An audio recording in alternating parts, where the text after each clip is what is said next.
I just went and saw Godzilla minus one minus color at the theater, and it was absolutely worth it. In general, I'm not a big fan of black and white, but that's mainly because I associate it with old movies that had a different style and pacing and all that kind of stuff. This movie was like the best of both worlds because you got the black and white nostalgic feel combined with modern day acting and styles and special effects and music. So it was really good to see. And I wanted to see the movie again anyway, so this was like a win-win for me.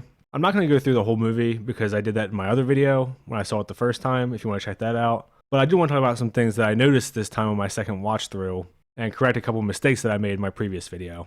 In my previous video, I said that Godzilla was 20 tons instead of 20,000.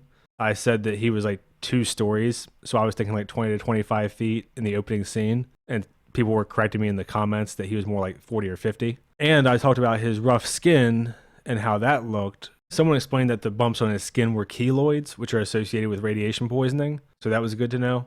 And I said that I thought Godzilla was bringing the fish up to the surface because of his radiation, and someone else said it was because he was ascending so fast, and that's how they fought him at the end of the movie. I give credit to those commenters, but I don't know how to efficiently search through my old comments, so sorry about that. So that was it for the corrections, I think. But some things that I noticed this time going through, I thought the pacing is fine. It's a pretty fast-paced movie. It's like 2 hours on the dot almost. But you do have like a pretty big gap from when Godzilla attacks Tokyo to the final battle.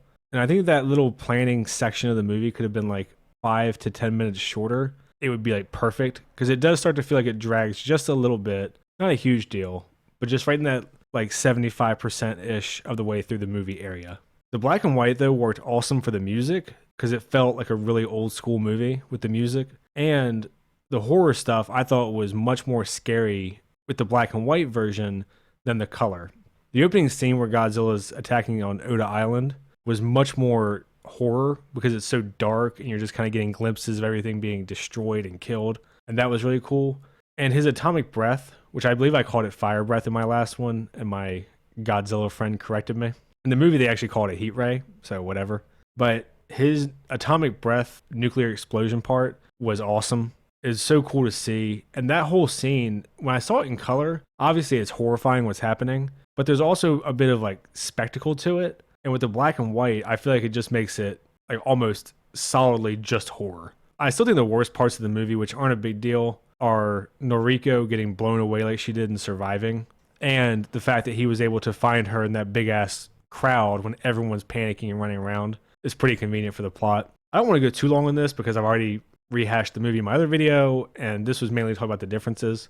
And this just really works for me. You get the good stuff from nostalgia and the good stuff from modern day. One of my favorite payoffs is still Sumiko being mad at him for coming home alive in the first part and then being mad at him for trying to die at the end.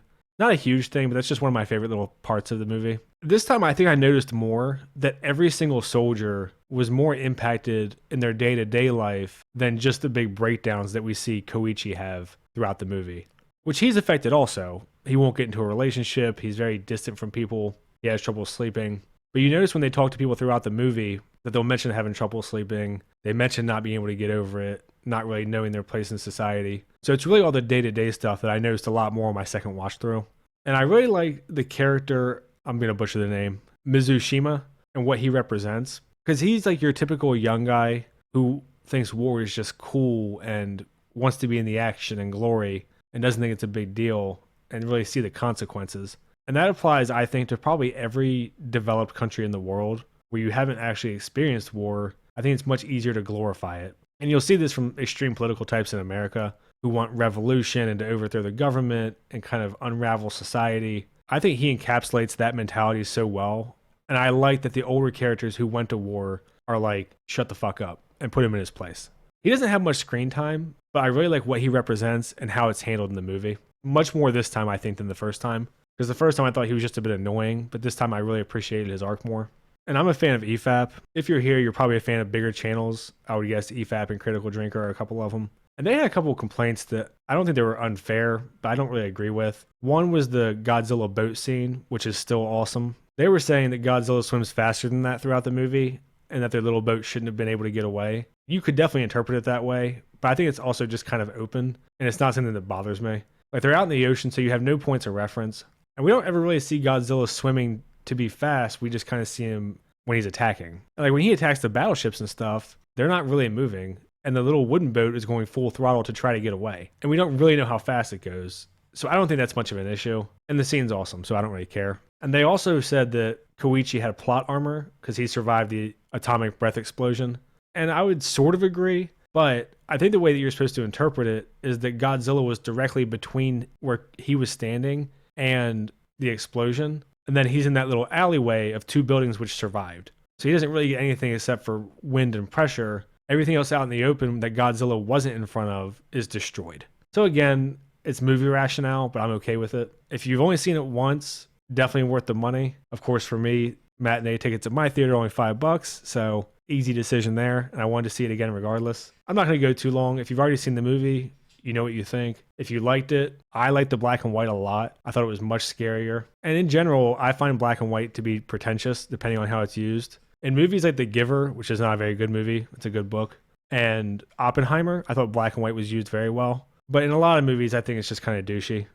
That's just my opinion. I'm not going to pretend that I watch a lot of old black and white movies or anything. And I think the reason most people don't really like the older movies isn't just because they're in black and white. It's just a different era. It's a different pacing. The dialogue's different. The style's different. I would compare it to like music. Like not a lot of people listen to 1950s music or classical music in their free time. People tend to listen to stuff that's more modern. I don't necessarily think it's a matter of like, oh, there's no colors, therefore I can't watch it, as much as just style changes so much over time, pacing, dialogue, culture, all that stuff. But yeah, I'm going to wrap up here. I thought it was awesome. Definitely worth the time and money. If you liked it in color, I would definitely go check it out. As always, let me know what you think if you saw it. I'll respond to the comments that don't just insult me. Like and subscribe and all that shit. Thanks. See ya.